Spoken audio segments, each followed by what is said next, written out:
చిన్నప్పటి నుంచి చిరంజీవి ఫ్యాన్స్.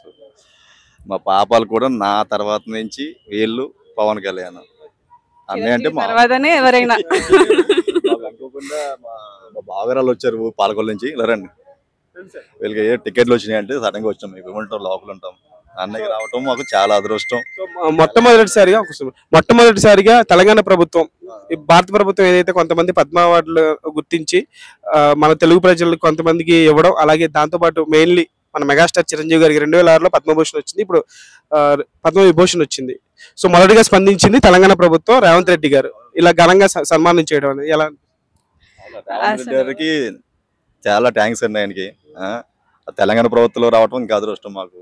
ఆయన ఇక్కడే కాదు ఎక్కడైనా ఒక రకంగా ఇప్పుడు ఆశ్రితంగా చిరంజీవి మంచిగా ఉండాలి, ఇంకా చాలా కార్యక్రమాలు చేయాలని కోరుకుంటున్నాం మేము. సోషల్ మీడియా వేదికగా కూడా స్పందించారు, ఇప్పుడు అధికారికంగా కూడా స్పందించి ఇట్లాగా సన్మానం చేస్తారు. అటు చూస్తే ఆంధ్ర ప్రభుత్వం సోషల్ మీడియా వేదికగా జగన్ గారు కూడా స్పందించింది చూడలేదు, అలాగే ఫంక్షన్ చేస్తారో లేదు కూడా తెలియదు. అంటే రాజకీయాలుగా రెండు నెలలు రాజకీయాల్లో అంటే ఎలక్షన్స్ ఉన్నాయి కాబట్టి ఇప్పుడు ఆయన పవన్ కళ్యాణ్ గారికి బ్రదర్ కాబట్టి ఇప్పుడు సన్మానం చేస్తే దీన్ని ఓట్ల పరంగా నెగిటివ్ అవుతుంది మనకని చెప్పేసి అలా ఆలోచించారు. అది పొలిటికల్ ఈజ్ డిఫరెంట్ అండ్ ఈయన కష్టంగా అంటే చిన్నప్పటి నుంచి చాలా కష్టపడి వాళ్ళ పైకి వచ్చింది డిఫరెంట్ కదా. సో ఇలా రికగ్నైజ్ చేసి ఆయనకి ఇవ్వడం అనేది చాలా బాగా అనిపిస్తుంది. గతంలో కూడా చిరంజీవి గారు టికెట్ల విషయంలో జగన్మోహన్ రెడ్డి గారి దగ్గరికి వెళ్ళి మాట్లాడడం విజువల్స్ మనం చూసాం. అప్పుడు జరిగింది కదా ఆ ఇష్యూలన్నీ వేరే, ఇంకా అవన్నీ మేము ఆడకూడదు చిన్నోళ్ళు. అది ఇప్పుడు గవర్నమెంట్, అది గవర్నమెంట్, ఆ గవర్నమెంట్ ఈ గవర్నమెంట్ అంతా ఒకటే కాబట్టి, సో తెలుగు ప్రజల గవర్నమెంట్ కాబట్టి ఈ గవర్నమెంట్ స్పందించి ఆ గవర్నమెంట్ ఎందుకంటే రాజకీయ కోణంగా ప్రతిదీ చూస్తున్నారంటారా? చిరంజీవి గారిని ఎవరు చూసినా రాజకీయ కోణంలో చూడడం అనేది చాలా తప్పు. ఆయన మన రాష్ట్రానికి, ఒక రాష్ట్రానికి చెందిన వ్యక్తి కాదు, దేశ విదేశాలకు చెందిన అత్యున్నతమైన వ్యక్తి. ఆయన చాలా కష్టపడి పైకి వచ్చారు.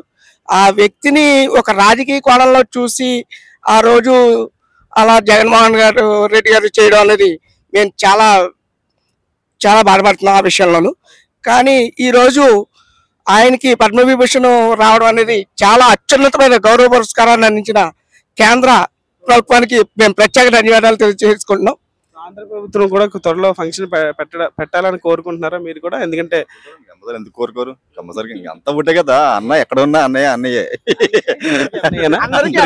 చిరంజీవి గారు ఎక్కడున్నా సరే అందరికీ అన్నయ్య, చిన్న పెద్ద అనే వయసు తేడా లేకుండా ప్రతి ఒక్కరికి అన్నయ్య. ఆయన నేను చిరంజీవి సాంగ్ చూడడం యూట్యూబ్ లో. ఆయనకి స్ట్రెస్ వచ్చిందంటే మా డాడీ చిరంజీవి సాంగ్స్ చూడకుండా ఉండరు.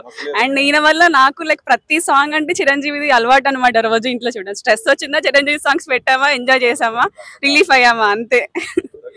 ఎలా ఫీల్ అవుతుంది? It's like overwhelming for me. Like first time ఇలా చూడడం, మా డాడీతో చిరంజీవి చూడడం ఇంకా సంతోషంగా ఉంది. మొట్టమొదటిసారిగా తెలంగాణ ప్రభుత్వం ఇటువంటి ఫంక్షన్ చేయడం, ఒక తెలుగు కళాకారులు ఎవరికైతే భారత ప్రభుత్వం గుర్తించారో నిజంగా అప్రిషియేట్ చేయాలి తెలంగాణ ప్రభుత్వాన్ని. మరి జగన్ గారి ప్రభుత్వం ఎందుకు ఇప్పటివరకు స్పందించింది? దాట్ ఐ డోంట్, నాకైతే తెలియదు. బట్ ఏ ప్రభుత్వం అయినా ఖచ్చితంగా చేస్తుంది, చేయాలి. That's the very welcoming thing. ముందుగా రేవంత్ గారు స్పందించారు, మన సీఎం గారు, తెలంగాణ సీఎం గారు. మరి జగన్ గారు ఇంకో 2 నెలల ఎలక్షన్స్ ఉన్నాయి కదా, అందుకని చెప్పేసి ఆయన రాజకీయ కోణాలు ఆలోచిస్తున్నారంట. That I don't know. I don't know anything about politics and all. But I am a big fan of Chiranjeevi, and I came here only for Megastar Chiranjeevi, just to see him for the first time. I came to Hyderabad also for the first time. ఎక్కడి నుంచి వస్తున్నారు? I'm coming from Suryapet. Yeah. Kodada. Yeah, Kodada. Yeah. Padma Vibhushan award వచ్చింది కదా. So recent గా మనకు అల్లు అర్జున్ గారికి national award వచ్చింది, అలాగే ఉప్పినతో మనకి వైష్ణవ్ తేజ్ కూడా అవార్డు వచ్చింది. సో ఇలా మెగా ఫ్యామిలీకి అవార్డ్స్ వస్తుంది, సో వీళ్ళు ఇన్ఫ్లుయెన్స్ యూజ్ చేసి అవార్డులు తెచ్చుకుంటున్నారు అనే వాళ్ళకి మీరు ఏం చెప్తారు?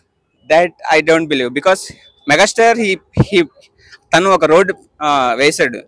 బట్ ఇన్ కేస్ వాళ్ళు వచ్చినా కానీ వాళ్ళకి ఒక పిల్లల్లా అవుతుంది. కానీ నెక్స్ట్ 3-4 మూవీస్ తర్వాత ఇన్ కేస్ వాళ్ళు పెర్ఫార్మ్ చేయకపోతే audience will not care even he is mega hero or nothing. Just because he is encouraging new talent a lot. Recent I think he is coming to every audio functions and all for other heroes also. I like he is a big inspiration to me, that I can say for sure.